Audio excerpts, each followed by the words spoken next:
কাৰণে আমি উচ্ছেদ কৰাৰ কথাটো আমি কিন্তু 100% আমি তেখেতসকলক আমি বিচাৰো। লাচিত সেনাক উগ্ৰ জাতীয়তাবাদ বুলি ৰাইজে কয়। মই এইটো কথা একদম স্পষ্টকৈ কওঁ যে গোটেই অসমতে উচ্ছেদ চলিবলৈ, উজনি নামনি কথা নাই, যোৰহাট শিৱসাগৰৰ কথা নাই, গোটেই অসমৰ পৰা কিন্তু বিদেশী মুক্ত হ'ব লাগিব।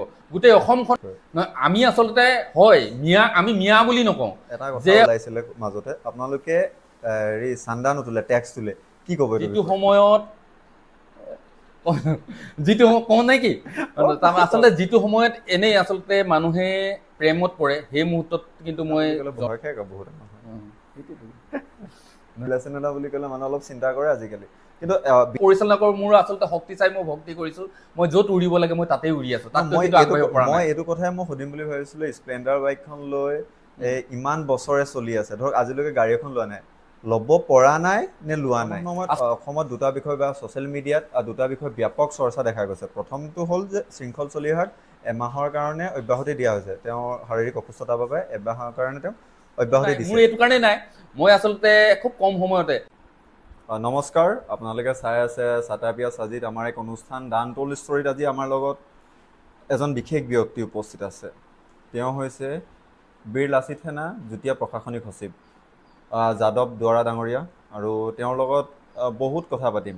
বীৰ লাচিত সেনাৰ বিষয়ে কথা পাতিম, তেওঁলোকে কেনেকুৱা ধৰণে কাম কৰিছে, আৰু বৰ্তমান সময়ৰ যি পৰিস্থিতি, বৰ্তমান সময়ত বীৰ লাচিত সেনাই যেনেধৰণে পদক্ষেপ গ্ৰহণ কৰিছে, কেনেধৰণে কাম কৰি আছে, বা উঠি অহা প্ৰজন্মৰ কাৰণে কেনেধৰণে কাম কৰিব বিচাৰে, বা অসমীয়া জাতিৰ হৈয়ে কেনেকুৱা কাম কৰিব বিচাৰে, এই সকলোবোৰ কথা পাতিম। প্ৰথমে দাদা আমাৰ অনুষ্ঠানলৈ আপোনাক স্বাগতম জনাইছোঁ। নমস্কাৰ। বহুত ধন্যবাদ।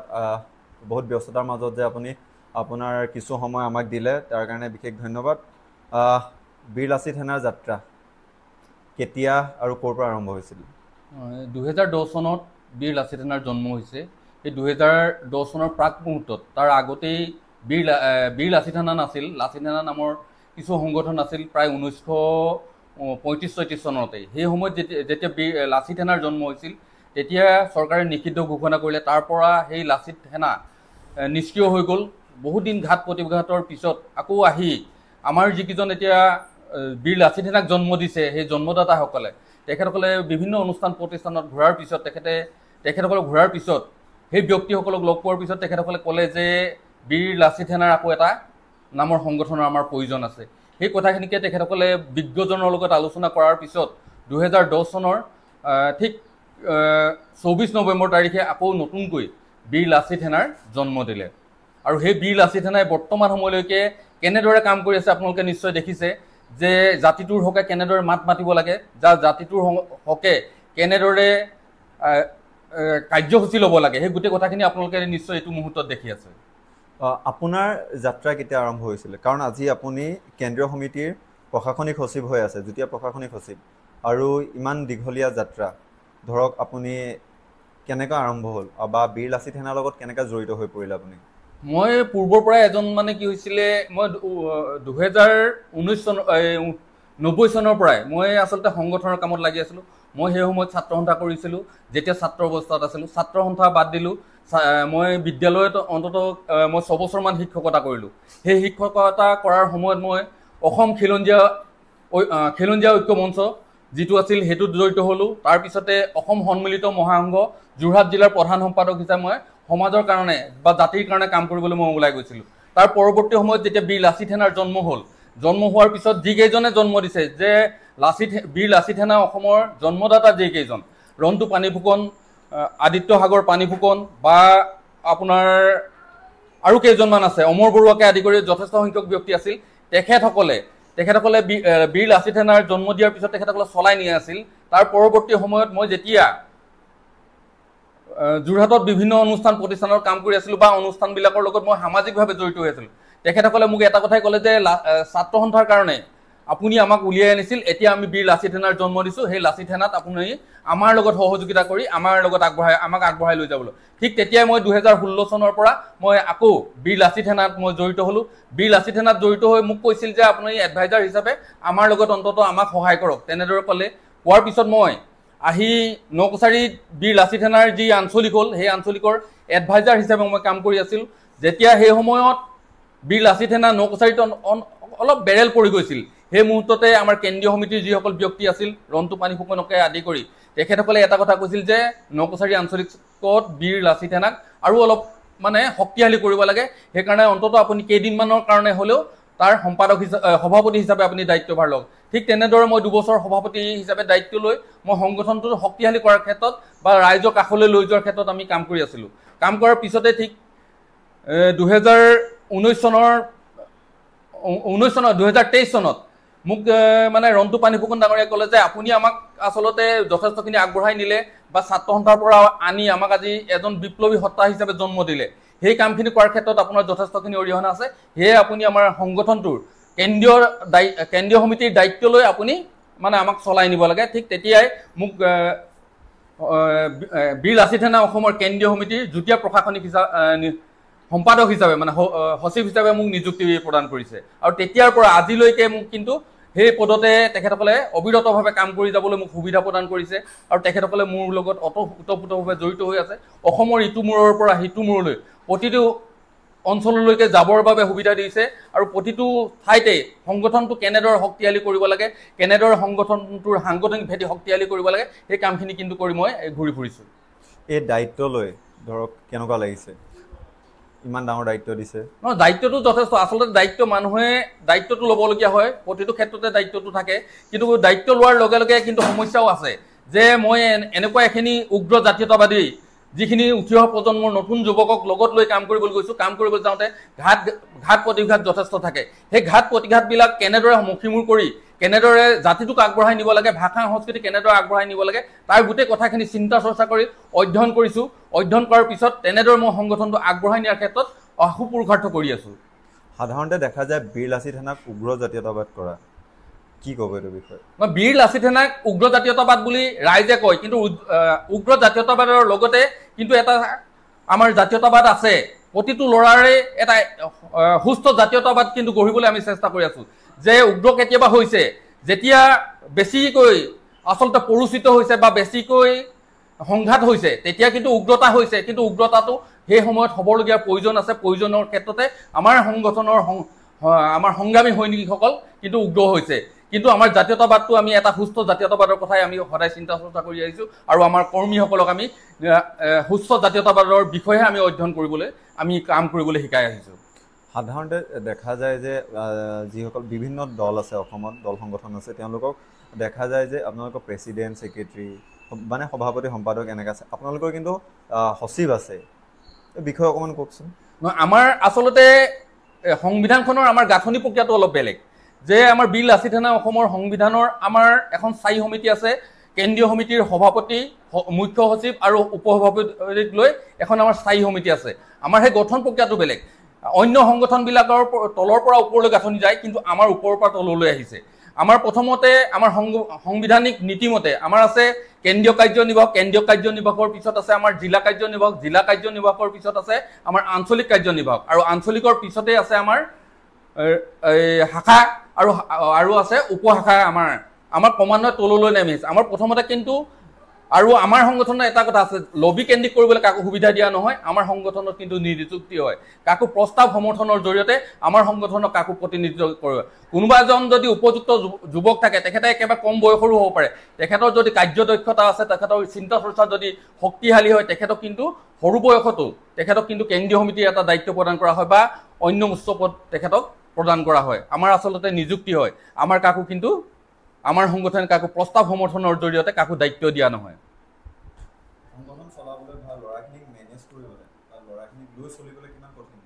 নহয়, আচলতে সংগঠন এটা কৰিবলৈ যাওঁতে যথেষ্ট ঘাট প্ৰতিঘাত আছে।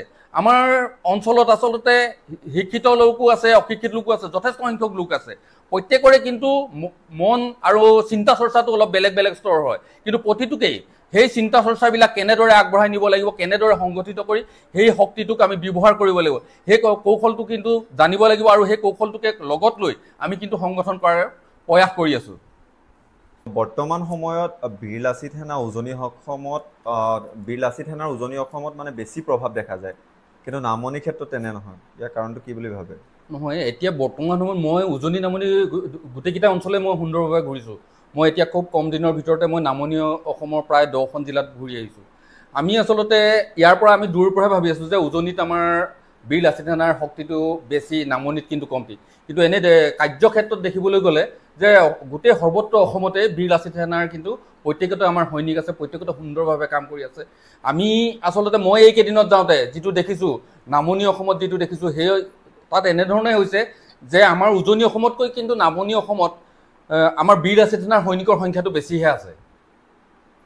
নহয়, আছে হয়, কিন্তু যদি সাধাৰণতে দেখা যাওঁ উজনি আপোনালোকৰ বীৰ লাচিত সেনাৰ প্ৰায়ভাগ যোনটো ডাঙৰ ডাঙৰ নেতা তেওঁলোক যোৰহাটৰ হয় বা যোৰহাট শিৱসাগৰ উজনি অসমত দেখা যায়। কিন্তু লৱাৰ আছামত যেনেকৈ আপুনি যদি গোৱালপাৰা, ধুবুৰী হওক, বৰপেটা হওক, তেনে ক্ষেত্ৰত দেখা নাযায়। ইয়াৰ কাৰণটো কি বুলি ভাবে? নহয়, আমাৰ গোটেই অসমতে আমাৰ কেন্দ্ৰীয় নেতৃবৰ্গ আছে।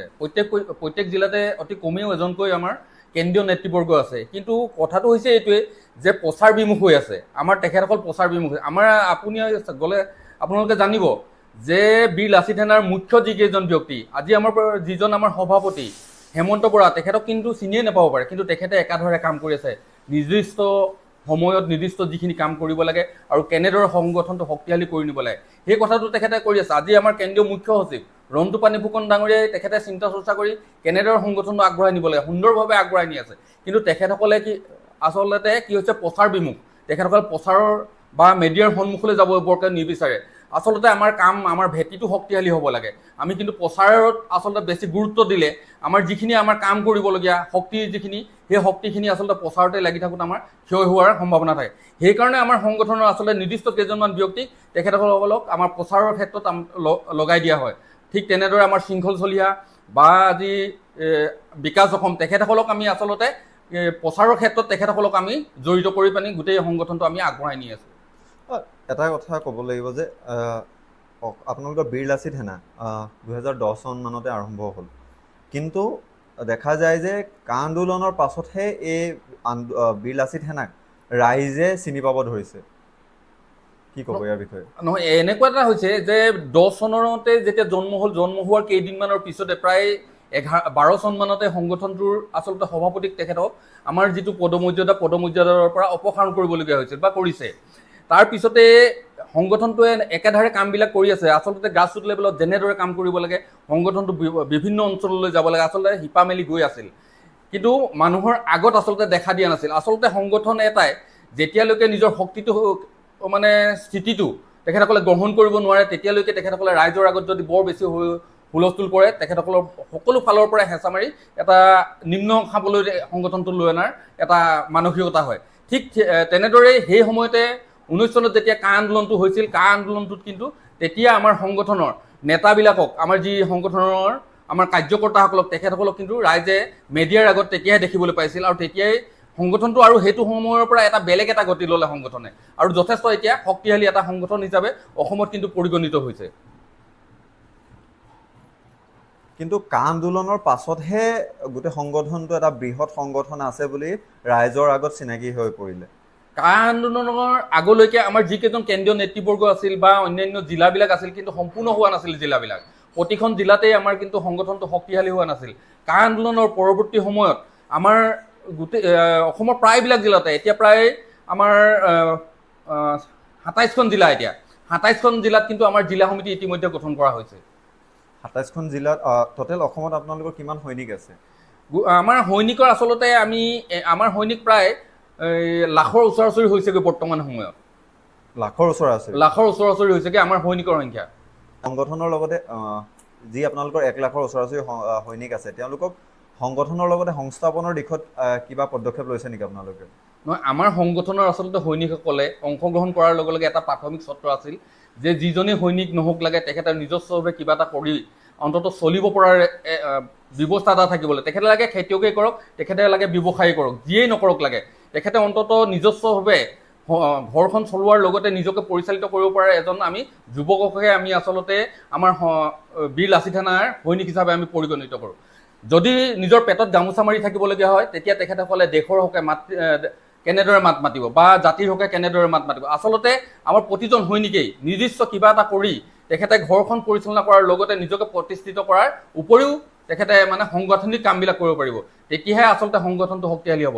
নহ'লে সংগঠনৰ কৰ্মীসকলক যদি তেখেতসকলৰ আৰ্থিক দিশত যদি অনাটন হৈ থাকে তেতিয়া আমাৰ সংগঠনৰ কৰ্মীসকলে ইঠাই সিঠাইত আচলতে টকা ডিমাণ্ড দিবলৈ যোৱাৰ দৰে এটা কাম কৰিব তেখেতসকলে সংগঠন চলাবৰ কাৰণে। কিন্তু এতিয়া আমাৰ এটা কথা যে আমাৰ যিজনেই কৰ্মী নহওক লাগে প্ৰত্যেকে নিজস্বভাৱে এটা সংস্থাপন থকা বা তেখেতসকলে নিজে পৰিচালিত কৰিব পৰা এজন যুৱককে আমাৰ কিন্তু সংগঠনৰ আমি কৰ্মী হিচাপে আমি বা সৈনিক হিচাপে আমি নিযুক্তি দিয়াৰ ব্যৱস্থা আছে।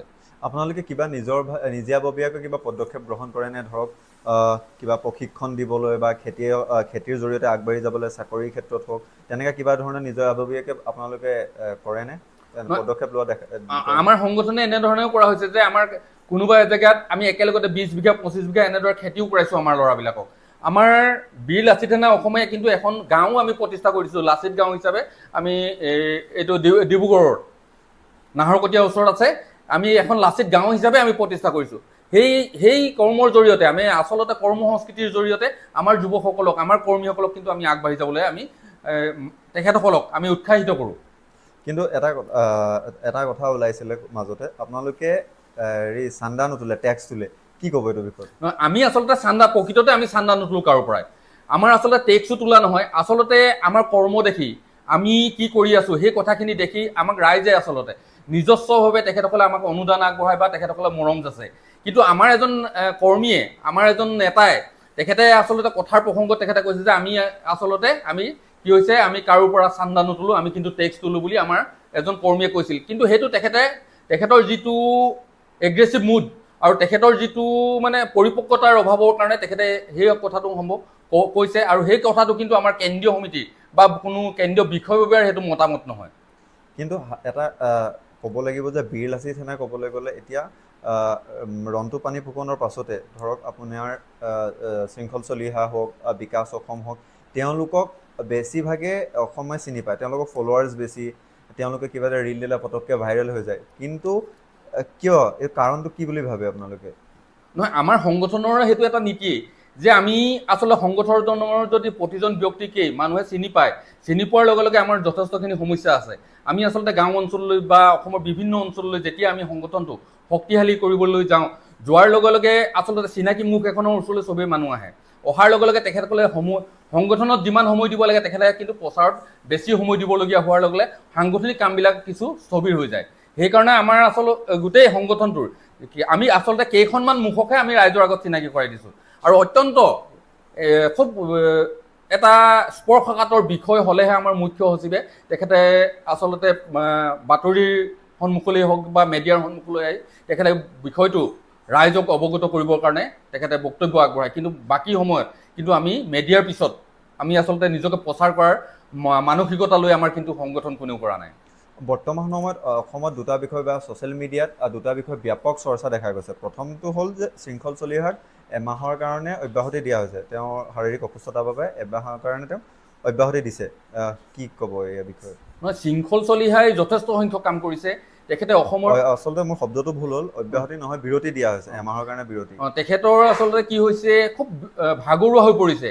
অসমৰ ইটো মূৰৰ পৰা সিটো মূৰলৈ তেখেতে যথেষ্ট সংখ্যক মিটিং কৰিছে। তেখেতসকলে সাংবাদিকৰ আগতো যথেষ্টখিনি তেখেতে বক্তব্য দিব লাগিছে। খুব আচলতে তেখেতে কষ্ট কৰিবলগীয়া হৈছে। আৰু সেই কষ্ট কৰাৰ ক্ষেত্ৰত তেখেতৰ এটা অসুখ আছে, সেই অসুখটো তেখেতৰ চিকিৎসা কৰিবলৈ কৈছিল, সৰু এটা অপাৰেশ্যনৰ কথা কৈছে।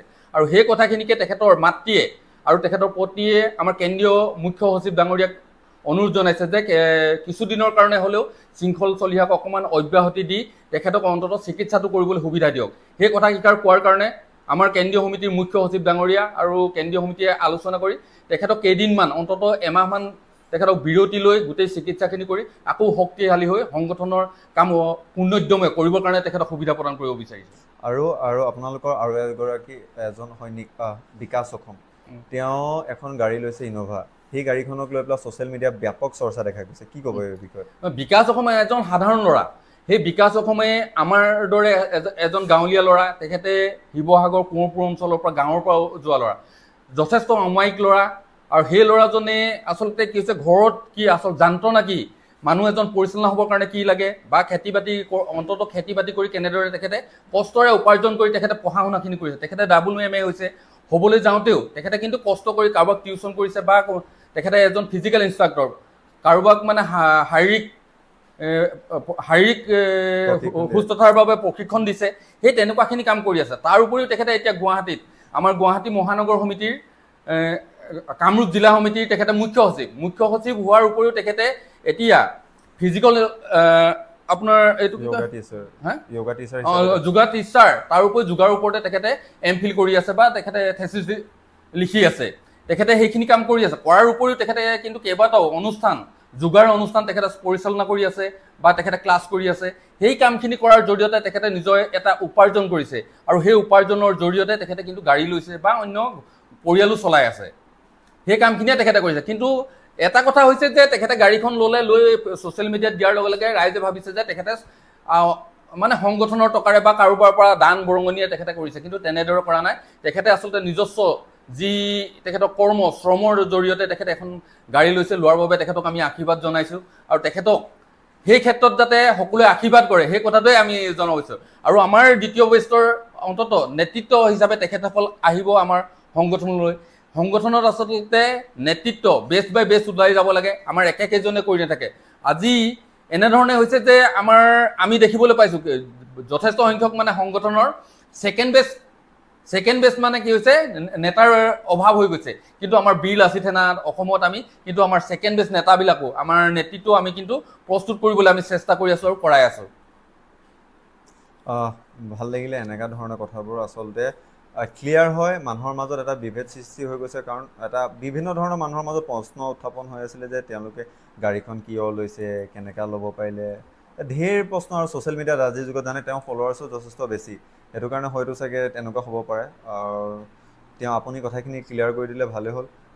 পাৰ্টি খালে নে তেওঁ গাড়ী? নহয়, তেখেতৰ গাড়ী কিন্তু মই পাৰ্টি খাব পৰা নাই। সেইদিনা মই গুৱাহাটীতে আছিলোঁ, কিন্তু মই বিশেষ কামত মই আকৌ যোৰহাটলৈ ঘূৰি আহিবলগীয়া হ'ল কাৰণে তেখেতে পাৰ্টিটো দিবলৈ আজি ফোন কৰি মোক কৈছে, যাদৱ দা আপোনাৰ পাৰ্টিটো কিন্তু থাকি গ'ল, মই যেতিয়াই নহয় আপোনাক লগ কৰি দিম, তেনেদৰে কৈছে। আৰু এটা কথা কি হ'ল, মই এটা কথা কৈছোঁ যে আমাৰ প্ৰতিজন কৰ্মীয়ে কিন্তু আজি ময়ো সংগঠন কৰি আছোঁ, ময়ো আজি কৰ্মী। মই আজি কেনেকুৱা কৰ্মী আপোনালোকে সকলোৱে দেখি আছে। মই অন্তত আজি জন্মগতভাৱে মই কৃষকৰ সন্তান, মই খেতিয়ক। মই খেতি কৰোঁ নকৰোঁ মোৰ গাঁৱৰ ৰাইজে জানে, মই কি কৰোঁ কি নকৰোঁ মোৰ গাঁৱৰ ৰাইজে, মই কেনেদৰে পৰিচালনা হৈ আছোঁ সেই কথাটো কিন্তু মোৰ অঞ্চলৰ ৰাইজে জানে, বা নকচাৰী নহয় মৰিয়নি অঞ্চলৰ ৰাইজে জানে। আজি মই এজন নেতা হিচাপে মই আজি বহুত গাড়ী বাৰীলৈ মই ঘূৰি ফুৰিব লাগিছিল, কিন্তু মই ফুৰা নাই। মই অন্তত যেনেদৰে মোৰ পৰিচালনা কৰোঁ, মোৰ আচলতে শক্তি চাই মই ভক্তি কৰিছোঁ। মই য'ত উৰিব লাগে মই তাতেই উৰি আছোঁ। মই এইটো কথাই মই সুধিম বুলি ভাবিছিলোঁ, স্প্লেণ্ডাৰ বাইকখন লৈ ইমান বছৰে চলি আছে, ধৰক আজিলৈকে গাড়ী এখন লোৱা নাই, ল'ব পৰা নাই নে লোৱা নাই? আচলতে মই যেনেদৰে পৰিচালিত হৈছোঁ, মোৰ শক্তি সামৰ্থ্য মই যি কৰোঁ, মই আচলতে এজন খেতিয়কৰ আচলতে যেনেদৰে উপাৰ্জন হ'ব লাগে সেই উপাৰ্জন কিন্তু আমাৰ ইয়াত নহয়। খেতিয়কৰ উপাৰ্জনেৰে আচলতে এখন বিলাসী বাহন লৈ ঘূৰি ফুৰিবলৈ অসুবিধা। মই এজন খেতিয়ক, মই খেতিয়ক হিচাপে মোৰ কিন্তু এখন ট্ৰেক্টাৰ আছে, গাড়ী নাইকিয়া নহয়। গাড়ী হিচাপে মোৰ এখন ট্ৰেক্টাৰ আছে, মই ট্ৰেক্টাৰ লৈ মই খেতি কৰোঁ, আৰু মই সেই নিজে খেতি কৰাৰ উপৰিও আৰু দুজনক মই খেতি কৰাৰ ক্ষেত্ৰত সহযোগিতা আগবঢ়াব পাৰোঁ, বা কৃষি বিভাগৰ লগত জড়িত হৈ মই আৰু 10জনক কেনেদৰে খেতি কৰিব লাগে বা কিখিনি সুবিধা ল'ব লাগে সেই কথাখিনি অন্তত শিকাওঁ। মই নিজে যিহেতু খেতিয়ক। আচলতে হয় কথাবোৰ। আপুনি খেতিৰ জৰিয়তে আগবাঢ়ি যাওক, খেতি ভালকৈ হওক। আচলতে আৰু এটা প্ৰশ্ন থাকিলে, খেতিয়ক যেতিয়াহেতু আপুনি পাঞ্জাৱত দুবাৰ খেতি হয়, বা নামনি অসমতো দেখা যায় যে দুবাৰ খেতি কৰে, কিন্তু আমাৰ উজনিত খুব কম দেখা যায়। এবাৰ খেতি কৰিলে হৈ গ'ল, আৰু তাৰপিছত নাই, আৰু ছমাহলৈ পৰি থাকিলে। কথাটো কি? আমাৰ আচলতে কৃষিৰ ক্ষেত্ৰত যেনেদৰে আগবাঢ়ি যাব লাগে, সেই আগবাঢ়ি যোৱাৰ ক্ষেত্ৰত আমাৰ ৰাইজৰো অনীহা আছে। তাৰ উপৰিও এটা কথা আছে যে আমি আচলতে খেতিয়ক হিচাপে আমি এটা বিচাৰোঁ যে আমাৰ জলসিঞ্চনৰ ব্যৱস্থা নাই। আমি আজি দুটা খেতি কৰিব বিচাৰিলে আমাৰ যিটো জলসিঞ্চনৰ ব্যৱস্থা থাকিব লাগে সেই ব্যৱস্থাটো নাই। আচলতে পানী যেতিয়া নাথাকে, পানীয়ে প্ৰাণীৰ প্ৰাণ। আচলতে আমি যদি খেতি কৰিবলৈ যাওঁ, যদি আমাৰ পানীৰ সুবিধাখিনি নাথাকে, আমি কেনেদৰে খেতি কৰিম? সেইকাৰণে আমাৰ এই অঞ্চলৰ ৰাইজে আচলতে যেনেদৰে দুটাকৈ খেতি কৰিব লাগে বা 3টা-4টাকৈ খেতি কৰিব লাগে, আমাৰ অঞ্চলৰ কিন্তু ৰাইজে খেতি কৰিবৰ বাবে চৰকাৰে যিখিনি সুবিধা দিব লাগে, আজি জলসিঞ্চন ব্যৱস্থা যিখিনি দিব লাগে, কিন্তু সেইটো পৰ্যাপ্ত পৰিমাণে দিব পৰা নাই। আৰু সেইকাৰণে আমাৰ এই অঞ্চলবিলাকত আচলতে খেতিটো দুবাৰকৈ কৰিব পৰা নাই বা 3বাৰকৈ আমাৰ কৰা হোৱা নাই। অসমৰ এটা সমস্যা লৈ পেলাই, অসমৰ এটা বৰ্তমান পৰিস্থিতিত যি চলি আছে, অসমৰ প্ৰেক্ষাপটত বৰ্তমান সময়ত চলি আছে যে উজনিৰ পৰা মিয়া খেদিব লাগে। কি ক'ব ইয়াৰ বিষয়ে? নহয়, আমি আচলতে আমি মিয়া বুলি নকওঁ, যে অবৈধ যিখিনি প্ৰব্ৰজনকাৰী বা অবৈধভাৱে যিখিনি অসমত প্ৰৱেশ কৰি তেখেতসকলে আমাৰ ভূমি দখল কৰি আছে, সেই তেখেতসকলক আচলতে চিনাক্তকৰণ কৰি তেখেতসকলক উচ্ছেদ কৰি দেশৰ পৰা বিতাড়িত কৰিব লাগে, আমাৰ অসমৰ পৰা বিতাড়িত কৰিব লাগে বা ভাৰতৰ পৰা বিতাড়িত কৰিব লাগে। আমাৰ বীৰ লাচিত সেনাৰ কথা কিন্তু সেইটো। আমাৰ কিন্তু এটা কথা নহয় যে হিন্দু মুছলিম এইটো কথা নহয়। বিদেশী তাৰ কোনো জাত নাই, কোনো পাত নাই, তেখেতৰ কোনো ধৰ্ম নাই, কোনো ভাষা নাই। যি বিদেশী তাক মানে দেশৰ পৰা দেশান্তৰ কৰিব লাগে, সেইটোৱে আমাৰ 1 নম্বৰ কথা। আৰু যদি চৰকাৰে এইটো মুহূৰ্তত মানুহক ভাল লগাবলৈ হওক বা ৰাজনৈতিকভাৱে মানুহবিলাকক আচলতে তোষামোদন কৰাৰ ব্যৱস্থাই হওক লাগে, চৰকাৰে উচ্ছেদ কৰিছে, উচ্ছেদ কৰাৰ লগে লগে কিন্তু এটা কথা আমি স্পষ্ট হৈ কৈছোঁ যে যিসকল ব্যক্তিক উচ্ছেদ কৰিছে, উচ্ছেদ কৰাৰ মানুহখিনিক আচলতে মানৱীয়তা দৃষ্টিৰে চায়। যি বিদেশী তেখেতসকলক দেশৰ পৰা দিশান্তৰ কৰক, কিন্তু সেই উচ্ছেদ কৰিবলৈ যাওঁতে আমাৰ যদি খিলঞ্জীয়া কোনোবা মানুহ উচ্ছেদিত হৈছে, তেখেতসকলক সংস্থাপন দি তেখেতসকলক সুব্যৱস্থা কৰি তেখেতসকলক কিন্তু সংস্থাপিত কৰিব লাগিব। সেই কথাটো কিন্তু আমি স্পষ্ট হৈ কৈছোঁ। যদি তেখেতসকলে দেশৰ পৰা দেশান্তৰ কৰিব নোৱাৰে, কোনোবা বিদেশীয়ে হওক বা বিদেশী মূলৰ ব্যক্তি হওক, তেখেতসকলক একেলগতে গোটাই লৈ তেখেতসকলক কৰ্মপত্ৰ দিয়ক, তেখেতসকলক আমি ভোটাধিকাৰৰ পৰা তেখেতসকলক আচলতে ভোটাধিকাৰ তেখেতসকলক সৰ্ব কৰি তেখেতসকলক কৰ্মপত্ৰ দিয়ক, তেখেতক একে জেগাতে ৰাখি থওক আৰু তেখেতসকলক সেই কৰ্মপত্ৰৰ জৰিয়তে তেখেতসকলে কাম কৰাৰ সুবিধা প্ৰদান কৰক। তেনেদৰে সেই মানুহখিনিকো জীয়াই থাকিবলৈ চৰকাৰে সুবিধা প্ৰদান কৰক। সেই কথাটো আমি কিন্তু আপোনালোকৰ আগত অৱগত কৰিছোঁ। উজনিৰ পৰা খেলিব লাগে, আকৌ উজনিৰ পৰা গৈ পেলাই মানুহখিনি ক'ত থাকিব? আকৌ ক'ৰবাত নামনি কোনোবা এটা জেগাত থাকিব নহয়। সেইটো কাৰণে আমাৰ আচলতে কোনোবা 2-এজন ব্যক্তিয়ে আচলতে আমাৰ বীৰ লাচিত সেনাৰ সেইটো বক্তব্য নহয়, উজনি নামনি আমাৰ কথা নাই। গোটেই অসমখনেই আমাৰ, গোটেই অসমৰ পৰাই যাব লাগিব। আমি অকল উজনিৰ পৰা যাব লাগিব বা নামনিৰ পৰা যাব লাগিব সেই কথাটো কোৱা নাই। গোটেই অসমৰ বায়ু, মাটি, হাৱা, পানী, পৰ্বত, পাহাৰ গোটেইখিনি কিন্তু খিলঞ্জীয়া মানুহৰ অধিকাৰ আছে। সেই অধিকাৰ কিন্তু আমি খিলঞ্জীয়া মানুহখিনিয়ে পাব লাগিব। সেই কথাটো আমাৰ কিন্তু বীৰ লাচিত সেনাৰ এটা নিৰ্দিষ্ট বক্তব্য আৰু নিৰ্দিষ্ট কথা। কিন্তু আমাৰ 2-এজন বক্তাই কৈছে, তেখেতসকলৰ বক্তব্যৰ মাজত খুব উত্তেজিত হৈ বা তেখেতসকলে আচলতে গোটেই বিষয়টো গভীৰভাৱে চিন্তা চৰ্চা নকৰাকৈ ক্ষোভত কেতিয়াবা কৈছে যে উজনিৰ পৰা যাব লাগিব, নামনিৰ পৰা যাব লাগিব। এই কথাখিনি কিন্তু তেখেতসকলে বক্তব্যতে কৈছে, কিন্তু সেই কথাটো আমাৰ বীৰ লাচিত সেনা অসমৰ কিন্তু কেন্দ্ৰীয় কমিটিৰ সেইটো বক্তব্য নহয়। আমি ভাবিছোঁ যে অসমৰ পৰা বিদেশী সম্পূৰ্ণৰূপে যাওক, আমি সেই কথাটোৱে ভাবিছোঁ। বিদেশী মুক্ত এখন অসম লাগে আমাক। উচ্ছেদৰ আপুনি সমৰ্থন? উচ্ছেদৰ আমি সমৰ্থন। উচ্ছেদৰ সমৰ্থন এইটোকে এই কাৰণে কৰিছোঁ যে উচ্ছেদ যদি প্ৰকৃততেই আমাৰ NRCৰ জৰিয়তে এইখিনি মানুহ চিনাক্ত হৈছে, কিন্তু NRCৰ জৰিয়তে শুদ্ধভাৱে যে চিনাক্ত হৈছে এই কথা নহয়। আমি NRC পুনৰীক্ষণ হোৱা কথাটো আমি কিন্তু চৰকাৰক আমি আবেদন জনাইছোঁ যে NRCখন পুনৰীক্ষণ হওক। যে এনেকুৱাও হৈছে যে একেজন মানুহৰে কিন্তু 200লৈকে সন্তানো কেতিয়াবা ওলাইছে, লিংকত গৈ ওলাইছে। সেই কথাখিনিয়ে কিন্তু আমাক অকণমান শংকিত কৰি পেলাইছে, আমাৰ অসমীয়া খিলঞ্জীয়া মানুহবিলাকক আমাক শংকিত কৰি পেলাইছে। সেইকাৰণে আমি উচ্ছেদ কৰা কথাটো আমি কিন্তু 100% আমি তেখেতসকলক আমি বিচাৰোঁ।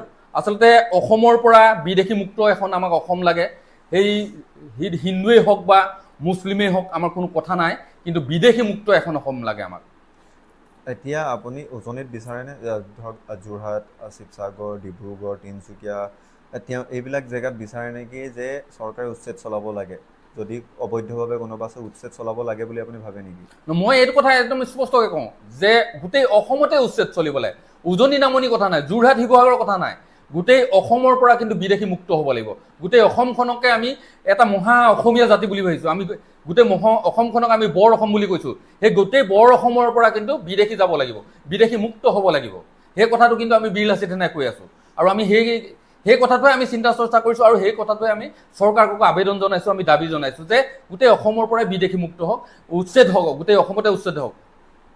এতিয়া যে বৰ্তমান সময়ত এই উচ্ছেদ কৰিলে, মেৰাপানীত হওক, আপুনি আপোনাৰ মেৰাপানী আমাৰ ওচৰ মেৰাপানীত কৰিলে, তাৰপৰা আপোনাৰ তাৰ ওচৰে পাজৰে কৰিলে, বিভিন্ন ঠাইত কৰিলে, এই মানুহখিনি এই জেগাটোৰ পৰা আঁতৰি গ'ল, কিন্তু ক'লৈ গ'ল, ক'ত আছে, এইটো কিবা খবৰ কাৰোবাৰ ওচৰত থাকেনে? এইটো এটা খুব ধুনীয়া কথা যে আমাৰ বৰ্তমানৰ চৰকাৰখনে, সেই চৰকাৰখনে মানুহ উচ্ছেদিতহে কৰিছে, কিন্তু ক'লৈ গৈছে, কি কৰিছে তেখেতসকলৰ কিন্তু একো খবৰ খাতি ৰখা নাই। আৰু এইটোৱেও হ'ব পাৰে যে এই কথাটো আমি কিন্তু চিন্তা চৰ্চা কৰোঁ, কেতিয়াবা আমি আলোচনা কৰোঁ যে চৰকাৰে তেখেতসকলৰ ভোটাধিকাৰ বা ভোটৰ বিন্যাস ঘটাবৰ কাৰণে উচ্ছেদটো কৰিছে। আজি কোনোবা এটা এৰিয়াত য'ত নেকি কংগ্ৰেছৰ ভোটাৰ সংখ্যাটো বেছি আছে, ক'ৰবাত বিজেপিৰ ভোটাৰ সংখ্যাটো বেছি আছে, যিকেইটা অঞ্চলত কংগ্ৰেছে জিকি থাকে বা বিজেপিয়ে জিকিব নোৱাৰে সেই অঞ্চলৰ পৰা কংগ্ৰেছৰ যিখিনি ভোটাৰ আছিল আচলতে সংখ্যালঘু যিখিনি ব্যক্তি সেইখিনিক আচলতে কংগ্ৰেছৰ ভোটাৰ বুলি ভাবি লৈ তেখেতসকলে সেই অঞ্চলবিলাকতহে উচ্ছেদ কৰিছে চাগে। তেনেধৰণে যদি হৈছে সেইটো এটা কিন্তু মাৰাত্মক কথা হৈছে। সেইকাৰণে আমি এটা কথা কৈছোঁ যে মানুহখিনিক উচ্ছেদ কৰাৰ লগে লগে সেই মানুহখিনিক কেনি গৈছে কি কৰিছে সেই কথাখিনি বা উচ্ছেদ কৰাৰ লগে লগে সেই মানুহখিনিক দেশান্তৰ কৰিবলৈ যিখিনি বিদেশী মানুহ তেখেতসকলক দেশান্তৰ কৰা আমাৰ দেশৰ পৰা খেদাই পঠিওৱা বা আমাৰ দেশৰ পৰা পঠাই দিয়াৰ দায়িত্বও কিন্তু চৰকাৰৰ আছে। আমি চৰকাৰক এইটোৱে আহ্বান জনাইছোঁ, এতিয়াও জনাইছোঁ যে যিখিনি মানুহক উচ্ছেদ কৰিছে সেই মানুহখিনিক হয় দেশৰ পৰা দেশান্তৰ কৰক, নহ'লে সেই মানুহখিনিক একগোট কৰি লৈ তেখেতসকলক কৰ্মপত্ৰ দিয়ক, কৰ্মপত্ৰৰ জৰিয়তে তেখেতসকলক বিভিন্ন অঞ্চলত তেখেতসকলক কাম কৰিবলৈ দিয়ক আৰু তেখেতসকলক যি ভোটাধিকাৰ আছে সেই ভোটাধিকাৰ খৰ্ব কৰক। আৰু লগতে আমি এটা কথা কৈছোঁ যে সম্পূৰ্ণৰূপে বিদেশী মুক্ত হ'বলৈ হ'লে NRC-খন পুনৰীক্ষণ কৰিব লাগিব। আৰু NRC-খন পুনৰীক্ষণ কৰিবলৈ যাওঁতে আমি এটা কথা চিন্তা কৰিব লাগিব যে 2011 চনত ইকনমিক চেঞ্চাছ হৈছিলে। সেই ইকনমিক চেঞ্চাছত যিটো তথ্য আছে সেই ইকনমিক চেঞ্চাছৰ তথ্য আৰু আমাৰ যিটো NRC তথ্য সেই দুইটা তথ্য মিলাই তাত যদি চাই যে ইকনমিক চেঞ্চাছত যদি কোনোবা এজন দেউতাকৰ 10জন ল'ৰা ওলাইছে কিন্তু আপোনাৰ NRC-ত কিন্তু 100জনলৈকে ল'ৰা হৈছে, সেই কথাখিনি মিলাই লৈ তেনেকৈ যদি আমি আকৌ আমাৰ NRC যদি শুদ্ধ কৰি দিয়ে তেতিয়া কিন্তু আমাৰ যথেষ্ট বিদেশী মুক্ত হ'ব বুলি আমি কিন্তু চিন্তা চৰ্চা কৰিব, আমি সেই কথাটো ক'ব বিচাৰোঁ। NRC-ৰ ভুল হোৱা কাৰণটো কি বুলি ভাবে? নহয়, NRC ভুল হোৱাৰ কাৰণটো হৈছে যে আমাৰ কি কাৰণে আপুনি ভুল বুলি কৈছে? নহয়, NRC বিলাক এনে কাৰণে ভুল হৈছে যে NRC যেতিয়া দিবলৈ গৈছিল NRC দুখন নথি বিচাৰিছিল, এখন চাৰ্টিফিকেট আৰু এখন জন্ম চাৰ্টিফিকেট। সেই জন্ম চাৰ্টিফিকেটবিলাক দিছিলে আশা কৰ্মীবিলাকে বা গাঁওবুঢ়াই কোনোবাই দিছে বা সেই তেনেবিলাকে দিবলৈ যাওঁতে তেখেতসকলে লিখিতভাৱে যিখন দিছে সেইখন কিন্তু প্ৰকৃততে শুদ্ধ আৰু সত্য নহয়। যে 2-4 টকা লোভত কোনোবা এজন শিক্ষকে তেখেতক চাৰ্টিফিকেট দি দিছে, কোনোবা আশা কৰ্মীয়ে কাৰোবাক চাৰ্টিফিকেট এখন দিছে, জন্ম চাৰ্টিফিকেট এখন দিছে। সেই চাৰ্টিফিকেটখন লৈ যেতিয়া NRC-টো কৰিছে, NRC-টো কৰিবলৈ যাওঁতে কোনোবা এজন ব্যক্তিৰ কিন্তু 100জন 200জনলৈকে সন্তান ওলাইছে। তেনেদৰেও কিন্তু NRC-ত মানুহৰ নাম যথেষ্ট অন্তৰ্ভুক্ত হৈ থাকিলে। সেইকাৰণে NRC শুদ্ধ কৰাৰ কথাটো আমি কিন্তু বাৰে বাৰে আমি সেইটো দাবী জনাওঁ বা পোষকতা কৰোঁ। বৰ্তমান সময়ৰ বীৰ লাচিত সেনাৰ স্থিতি কি? বৰ্তমান সময়ত বীৰ লাচিত সেনাৰ স্থিতি কি বুলি ক'লে, বৰ্তমান সময়ত বীৰ লাচিত সেনা অসমৰ আটাইতকৈ এটা শক্তিশালী সংগঠন বুলি আচলতে চৰকাৰেও সেইটো তেখেতসকলে ক'ব বিচাৰে বা আমি আচলতে নিজৰ শক্তিটো আমি জহাই ফুৰিব নিবিচাৰোঁ। কিন্তু এটা কথা যে অসমৰ জনসাধাৰণে জানে এই সময়ত এইটো মুহূৰ্তত আমি যদি চাওঁ বীৰ লাচিত সেনাই অসমৰ আটাইতকৈ শক্তিশালী সংগঠন হিচাপে আমি এতিয়া কাম কৰি আছোঁ। আৰু আমাৰ এটাই কথা যে আমি বীৰ লাচিত সেনাই কোনো জাতি ধৰ্মৰ কথা নাই, আমাৰ ইয়াত প্ৰত্যেকে থাকিব পাৰিব, কোনো খিলঞ্জীয়া প্ৰতিজনেই আমাৰ সংগঠনৰ সদস্য হ'ব পাৰিব।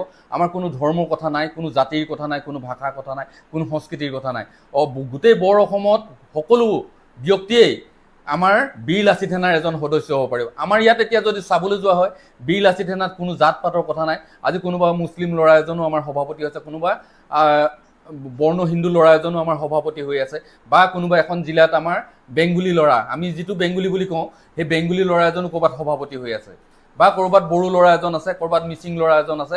প্ৰত্যেকক কিন্তু আমি আমাৰ সমমৰ্যাদা আৰু সম অধিকাৰ দি আমি গোটেই জাতি জনগোষ্ঠীবিলাকৰ আমি একত্ৰিত কৰি আমি বৰ অসমৰ যি সেই আগবঢ়াই নিয়াৰ ক্ষেত্ৰত আমি যেনেদৰে কাম কৰিব পাৰোঁ তেনেদৰে আমি কাম কৰিবলৈ আগবাঢ়িছোঁ কাৰণেই আমি অসমত বৰ্তমান এটা শক্তিশালী সংগঠন হৈ আছোঁ বুলি ৰাইজে আমাক ক'ব বিচাৰে আৰু আমি ভাবোঁ। কিন্তু বীৰ লাচিত সেনা বুলি ক'লে ভয় খায় বহুত মানুহে। বীৰ লাচিত সেনা বুলি ক'লে মানুহে অলপ চিন্তা কৰে আজিকালি। কিন্তু বীৰ লাচিত সেনা বিভিন্ন ক্ষেত্ৰত বহুত ভাল ভাল কাম কৰি আছে। কাৰণ মই ছ'চিয়েল মিডিয়াতো দেখোঁ কাৰোবাক দৰমহা নিদিয়াকৈ উলিয়াই দিয়ে, কিবা কিবি ক্ষেত্ৰত বা মানে একো নটিচ নিদিয়াকৈ উলিয়াই দিয়ে ডাইৰেক্ট, কাৰোবাৰ দৰমহা পাব থাকে নিদিয়ে। এইবোৰ ক্ষেত্ৰত কিন্তু বহুত ভাল কাম কৰি আছে।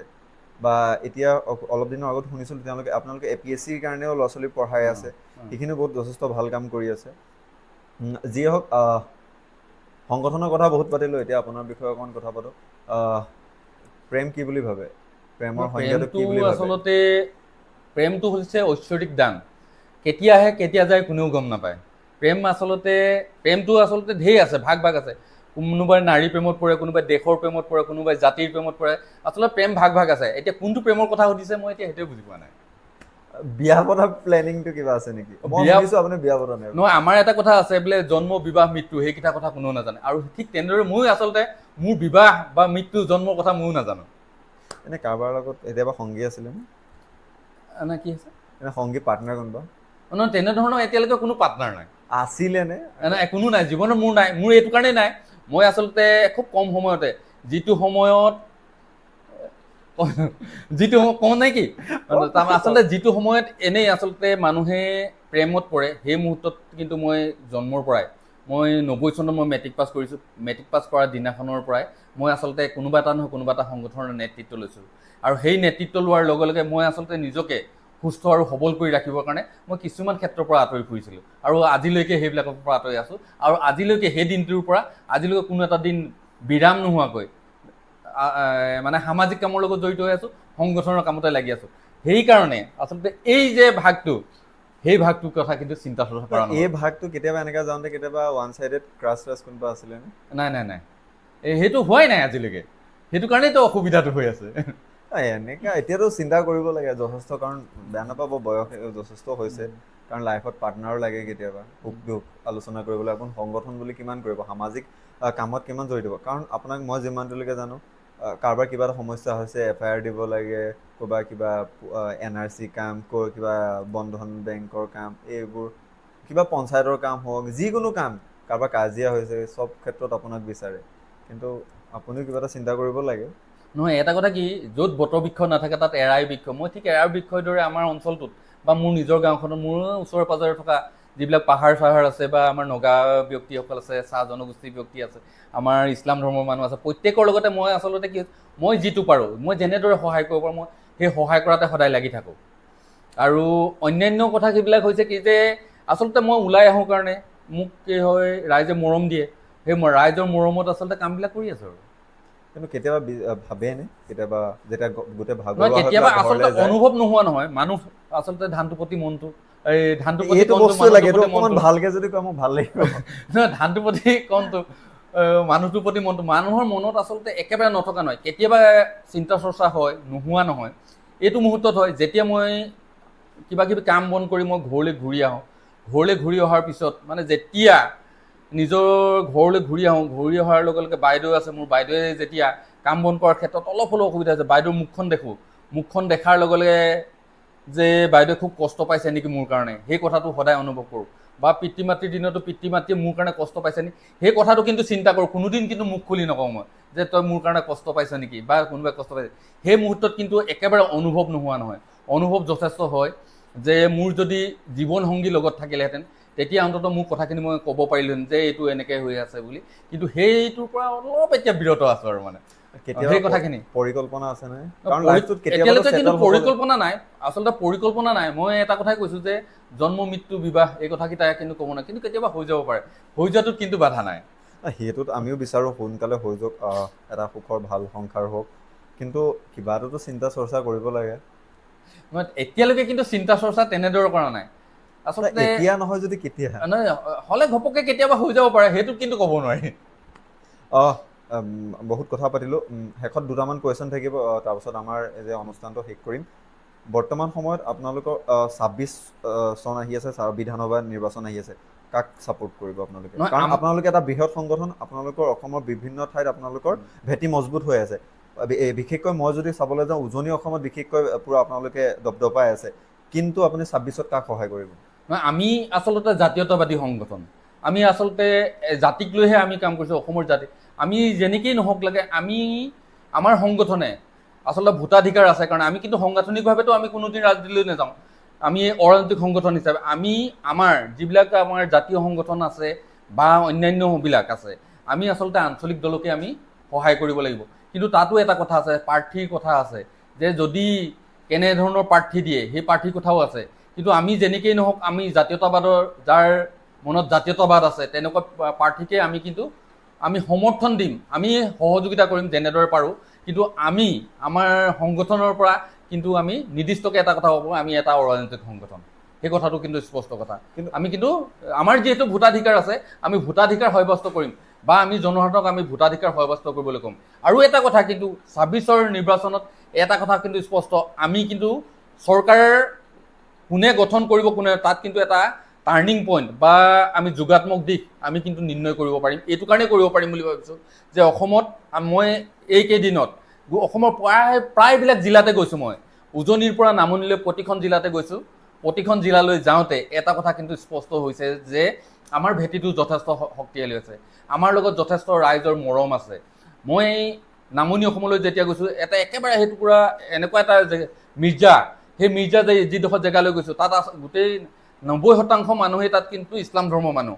যিকেইখন গাঁৱলৈ গৈছোঁ সেই 90% মানুহৰ কিন্তু 100% মানুহে কিন্তু আমাৰ বীৰ লাচিত সেনাক তেখেতসকলক মৰম কৰে বা আদৰি লৈছে। মই এই মুহূৰ্তত আজি এই 2 এদিনত যাওঁতে যিখিনি মই অনুভৱ কৰিছোঁ, বা উজনি অসমতো প্ৰায়বিলাক অঞ্চললৈ আমি যাওঁতে এটা কথা স্পষ্ট হৈছে যে আমাক যথেষ্ট ৰাইজে মৰম কৰিছে। আমি ৰাইজৰ হকে কাম কৰিছোঁ, এইটো কাৰণে আমাক ৰাইজে মৰম কৰিছে। আৰু আমি আচলতে ভোটৰ এইবাৰ কিন্তু নিৰ্ণায়ক কিবা এটা আমি অন্তত কৰিব পাৰিম। আমি আমাৰ দলৰ আমাৰ সংগঠনৰ পৰা কোনো প্ৰাৰ্থী আমি প্ৰক্ষেপ নকৰোঁ, কিন্তু আমি এজন প্ৰাৰ্থীক জিকা হৰাৰ ক্ষেত্ৰত কিন্তু অলপ হ'লেও আমি অৰিহণা যোগাব পাৰিম, বা এটা নিৰ্ণায়ক ভূমিকা কিন্তু আমি ল'বলৈ আগবাঢ়ি গৈ আছোঁ। এই কথাটো কিন্তু স্পষ্ট। জাতীয় পৰিষদ, ৰাইজৰ দল আৰু অসম গণ পৰিষদ, এই তিনিটাৰ ভিতৰত কাক ছাপোৰ্ট কৰিবনে? আমি আচলতে গোটেইকেইটা আঞ্চলিক দল হিচাপে আমি বৰ্তমান সময়ত আঞ্চলিক দল আচলতে আমি ছাপোৰ্ট কৰিব লাগে। অগপ গৈ বিজেপিৰ বুকুচাত উঠিলে, ঠিক তেনেদৰে যদি আজি জাতীয় পৰিষদ বা ৰাইজৰ দল গৈ যদি কংগ্ৰেছৰ বুকুচাত উঠে, তেতিয়াতো সিহঁতৰ যিটো আঞ্চলিকতাবাদৰ চৰিত্ৰ, সেই চৰিত্ৰটো তেখেতসকলৰ নাথাকিব। তেতিয়া আমি কেনেদৰে তেখেতসকলক সমৰ্থন কৰিম, সেই কথাখিনিও কিন্তু আমি চিন্তা চৰ্চা কৰিব লাগিব। সেইকাৰণে কৈছোঁ যে আমি এই মুহূৰ্তত আমি আচলতে প্ৰাৰ্থীক বেছি গুৰুত্ব দিম, যে যিজন প্ৰাৰ্থীয়ে নিজৰ জাতীয়তাবাদটো বজাই ৰাখিব পাৰিব। আজি জাতীয়তাবাদৰ কথা কৈ যদি তেখেতে কোনোবা ৰাষ্ট্ৰীয় দলৰ বুকুচাত উঠি যদি তেখেতে বৈতৰণি পাৰ হোৱাৰ কথা চিন্তা চৰ্চা কৰে, তেনেকুৱা দলবিলাককতো আমি আঞ্চলিকতাবাদ বুলি ক'ব নোৱাৰিম। সেই কথাখিনি কিন্তু আমাৰ চিন্তা চৰ্চা চলি আছে। এটা সমষ্টিত যে আপুনি নিৰ্ণায়ক ভূমিকা পালন কৰিব, এইটো শিৱসাগৰ সমষ্টি নেকি? নহয়, আমি এটা সমষ্টিৰ কথা কোৱা নাই, প্ৰতিটো সমষ্টিতে আমাৰ বীৰ লাচিত সেনাৰ সৈনিকসকলে আমি এটা নিৰ্ণায়ক ভূমিকা ল'ব পাৰিম। সকলো সমষ্টিতে, প্ৰতিটো সমষ্টিতে। আমাৰ আচলতে বীৰ লাচিত সেনাৰ যিটো ভেটি, আমাৰ যিমানবিলাক কৰ্মী আছে, আমাৰ সৈনিক আছে, সেই সৈনিকবিলাকৰ জৰিয়তে আমি কিন্তু প্ৰতিটো অঞ্চলতে আমি আচলতে এটা নিৰ্ণায়ক ভূমিকা ল'ব পাৰিম। এই কথাটো কিন্তু আমি নক'লেও কিন্তু চৰকাৰেও সেইটো অনুভৱ কৰিছে। শেষত আহি আমি শেষৰ সময়ত উপস্থিত হৈছোঁহি, শেষ কৰিমেই আৰু, কাৰণ নিজৰ মানুহ আৰু। শেষত এটাই প্ৰশ্ন, আমাৰ ষ্টৰিটোৰ নাম দ্য আনটল্ড ষ্টৰি।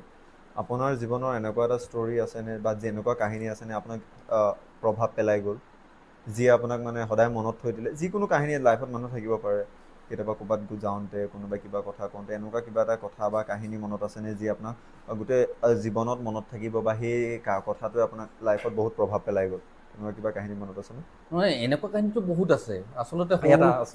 সৰু সৰু কিছুমান কাহিনী আছে, বহুত কাহিনীয়ে আচলতে মানুহৰ অন্তৰত প্ৰভাৱ পেলায়। যে এনেকুৱাও কাহিনী আছে, মোৰ আচলতে নিজৰ জীৱনত, মোৰ ঘৰত মোৰ মা দেউতা, মোৰ এজন ককাইদেউ আছিল। সেই মুহূৰ্তত আচলতে মোৰ এনেকুৱা এটা অৱস্থা আহিছিল যে মোৰ ককাইদেউ মানে কি হৈছে, একেবাৰে সৰু এটা অসুখ, আজিৰ দিনত একেবাৰে সৰু অসুখ, সেই অসুখটোত ঢুকাইছে। তাৰপিছতো মোৰ ভিনীদেউ ঢুকাইছে। সেইবিলাক যে দুৰ্ঘটনা, সেই দুৰ্ঘটনাবিলাকে আচলতে যথেষ্ট মানে অন্তৰত মানে ৰেখাপাত কৰি গৈছে। আৰু কেইটামান কথা কোৱা হৈছিলে যে মোৰ বিয়া পতাটো যে দেৰি হৈ গ'ল, কি কাৰণে দেৰি হৈ গ'ল, সেই কথাটো মই আকৌ এবাৰ মানে কৈ দিছোঁ যে মোৰ ঘৰত মা দেউতাই যথেষ্ট দিন ৰোগীয়া হৈ বিচনাত পৰি আছিল। যিটো সময়ত আচলতে মই বিয়াৰ কথা চিন্তা কৰিব লাগিছিল বা অন্যান্য কথা চিন্তা কৰিব লাগিছিল, সেই সময়টোত আমি এটা কথাই চিন্তা কৰিলোঁ যে মই মা দেউতাক কেনেদৰে শুশ্ৰূষা কৰিম। আচলতে মা দেউতাক শুশ্ৰূষা কৰাতে লাগি থাকিলোঁ। আৰু সেই সময়ত মোৰ মনত এটা চিন্তা হৈছিল যে যদি মই এগৰাকী বিয়া পাতি আনো, সেই বিয়া পাতি অনাগৰাকীয়ে মোক ক'ব যে মাক দেউতাকক আচলতে শুশ্ৰূষা কৰিবৰ কাৰণে এইজনে মোক বিয়া পাতিলে। ঠিক তেনেধৰণে এটা কথা চিন্তা চৰ্চা কৰিয়ে আচলতে মই যি সময়ত আচলতে বিয়া পাতিব লাগিছিল, সেই সময়ত মই বিয়া নাপাতিলোঁ। যে মা দেউতাক শুশ্ৰূষা কৰাটো মোৰ ধৰ্ম আৰু মোৰ সেইটো কৰ্তব্য বুলি ভাবিলোঁ। আৰু মোৰ মা দেউতাক আমি যেনেদৰে পাৰোঁ, যিমান পাৰোঁ আমি শুশ্ৰূষা কৰি মানে এই সংসাৰৰ পৰা বিদায় দিলোঁ। আৰু সেই কথাখিনিও আচলতে আছে। সেইবোৰ মানুহৰ জীৱনৰ মানে অন্তত টাৰ্ণিং পইণ্ট বুলি ক'ব লাগিব। সেইবিলাকে মোৰ জীৱনৰ টাৰ্ণিং পইণ্ট। অলপ বিয়াটো পাতিব লাগে সোনকালে, বিয়াটো নাপাতিলে কেনেকুৱা হ'ব? এয়াই আছিলে আমাৰ লগত প্ৰশাসনিক যুটীয়া সচিব যাদৱ দুৱাৰা ডাঙৰীয়া। আৰু তেওঁৰ লগত বহুত কথা পাতিলোঁ, বীৰ লাচিত সেনাৰ বিষয়ে জানিলোঁ, আৰু তেওঁৰ বিষয়ে নজনা কথা জানিবলৈ চেষ্টা কৰিলোঁ, বীৰ লাচিত সেনাৰ বিষয়ে জানিলোঁ। আৰু আশা কৰোঁ আমাৰ ভিডিঅ'টো চাই আপোনালোকে ভাল পাব। আৰু দাদা, আমাৰ অনুষ্ঠানত আহি পেলাই আপোনাৰ বহুমূল্য সময় দিয়াৰ বাবে বহুত বহুত ধন্যবাদ জ্ঞাপন কৰিছোঁ। আৰু সোনকালে বিয়াটো পাতক। তোমালৈও অশেষ ধন্যবাদ। তোমালৈ মৰম যাচিছোঁ মোৰ এজন অনুজ ভাতৃ হিচাপে। তুমি যথেষ্টখিনি কাম কৰি আছা, সেই কামখিনিৰ মাজতে যাতে জীৱনটো আগবঢ়াই নিয়া তাৰ বাবে মোৰ আশীৰ্বাদ থাকিলে, তোমালৈ মোৰ আন্তৰিক ধন্যবাদ আৰু শুভেচ্ছা থাকিলে। অনাগত দিনবিলাক যাতে সুখময় হওক তাকে কামনা কৰিছোঁ। বহুত বহুত ধন্যবাদ আৰু সোনকালে বিয়াটো পাতক, আমি বিয়াটো খাম আৰু। ধন্যবাদ। ঠিক আছে, নমস্কাৰ।